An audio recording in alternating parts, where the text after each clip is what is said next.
নমস্কার বন্ধুরা, মৌয়ের সাথে রান্নাবান্নাতে সবাইকে স্বাগত। আজকে বানাবো চকোলেট সন্দেশ। এখানে আধা লিটার দুধ গরম করতে দিয়েছি। দুধটা ফুটে উঠলেই ছানা তৈরি করব।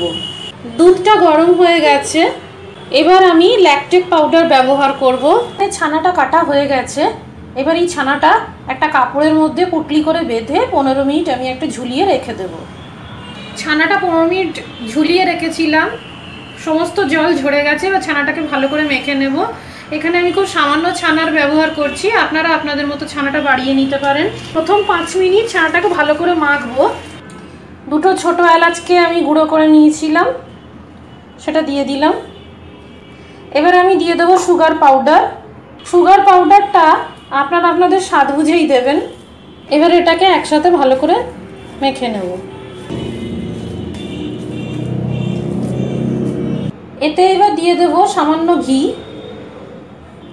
আর এটাও ভালো করে হাত দিয়ে এভাবে মেখে নেব আস্তে আস্তে, বেশি চাপ দেব না। একটা হাফ পোর্শনে আমি কাজু আর কিছু পেস্তা দিয়ে দিয়েছি, যেটা কাজু পেস্তার সাথে মেখে নেব। আর একটা অর্ধেক পোর্শনে আমি চকলেট পাউডার মিশিয়ে দেব। চকলেট পাউডার আমি এখানে দিচ্ছি 1/4 টিস্পুন, যেহেতু আমার পনিরের পরিমাণটা অনেক কম। ছানাটা মাখা হয়ে গেছে একটা চকলেট দিয়ে আর একটা কাজু আর পেস্তার টুকরো দিয়ে। আমি এখানে একটা স্টিলের বাটি নিয়ে নিয়েছি, ঘি দিয়ে গ্রিস করে নিয়েছি। এইটাতেই আমি চকোলেট সন্দেশটা ভাপিয়ে নেব। এবার আমি এই পনিরগুলো এর মধ্যে ঢেলে দেবো। প্রথমে আমি সাদা পনিরটা ঢালবো। আমি ছানাটাকে এইভাবে স্টিলের বাটির ভেতর সেট করে নিয়েছি। এবার আমি এই যে চকলেট মাখানো ছানাটা রয়েছে, এটা এই সাদা ছানাটার উপর দিয়ে দেবো। এইভাবে আস্তে করে চামচ দিয়ে চেপে চেপে এটাকেও আমি সেট করে নেব। এখানে আমার ছানাটা সেট করা হয়ে গেছে।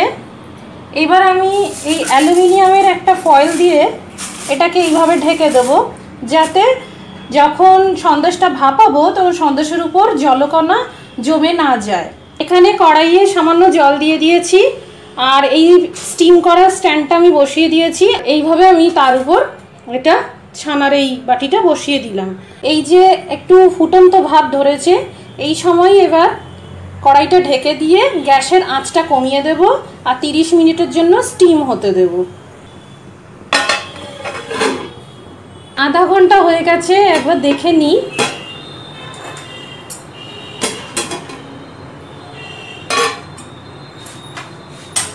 আমি মাঝে একবার চেক করেছিলাম, তাই এই প্লেটটা দিয়ে চাপা দিয়ে দিয়েছিলাম। দেখুন পাশ থেকে কীরকম ছেড়ে ছেড়ে এসছে, খুব সুন্দর ভাপানোটা হয়েছে। এবার এটা কড়াই থেকে বার করে নেব আর ঠান্ডা হতে দেব। বন্ধুরা, চকলেট সন্দেশ তৈরি হয়ে গেছে। এটা ঠান্ডা করে নেওয়ার পর 1 ঘন্টা আমি ফ্রিজে রেখে দিয়েছিলাম সেট করবার জন্য। এবার আপনাদের আমি কেটে দেখাবো। খুব সুন্দরভাবে কেটে যাচ্ছে।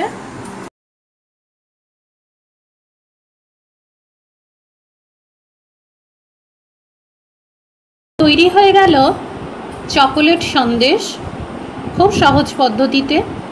রেসিপিটি ভালো লেগে থাকলে লাইক এবং শেয়ার করতে ভুলবেন না। আমার চ্যানেলটিকে সাবস্ক্রাইব করার একটা ছোট্ট অনুরোধ রইল। ভিডিওটি দেখার জন্য অনেক ধন্যবাদ। সবাই ভালো থাকবেন, সুস্থ থাকবেন। আবার দেখা হবে আরেকটি নতুন রেসিপির সাথে, মৌয়ের সাথে রান্নাবান্না।